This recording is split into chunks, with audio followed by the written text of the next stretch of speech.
Brain ഡെത്തായി മരിക്കുന്ന ഒത്തിരി ആളുകളെക്കുറിച്ച് നമ്മൾ കേട്ടിട്ടുണ്ട്.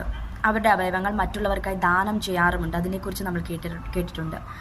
അത് അവരുടെ ഫാമിലി മെമ്പേഴ്സ് ആയിരിക്കും ആ കാര്യങ്ങളെക്കുറിച്ച് ചെയ്യുന്നത്. എന്നാൽ മരിച്ചുപോയ വ്യക്തി എന്ത് ചെയ്തതിന് അറിയുന്നില്ല. എന്നാൽ തൻ്റെ സ്വന്തം ജീവനെ നമുക്ക് വേണ്ടി തന്നൊരു കർത്താവുണ്ട്. സ്വർഗത്തിലെ സകല മഹിമകളും വെടിഞ്ഞുകൊണ്ട് ഈ താണലോകത്തിലേക്ക് പാപിയായ എന്നെ തേടി ഇറങ്ങി വന്ന കർത്താവ്. എന്തിനാ? ഞാൻ നിത്യജീവൻ പ്രാപിക്കേണ്ടതിന്, ഞാൻ നിത്യമായി വാഴേണ്ടതിന് വേണ്ടി, ഞാൻ പാപമില്ലാതെ ജീവിക്കേണ്ടതിന്, പാപത്തെ ഒഴിഞ്ഞ് ജീവിക്കേണ്ടതിന് എനിക്ക് വേണ്ടി പാപമില്ലാത്ത കർത്താവ് യാഗമായി.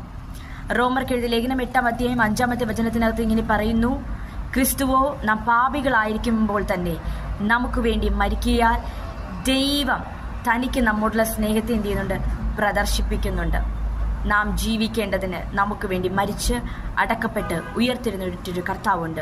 ആ കർത്താവിനെ വിശ്വസിക്കുക, ആശ്രയിക്കുക, അങ്ങനെ ജീവിക്കുവാൻ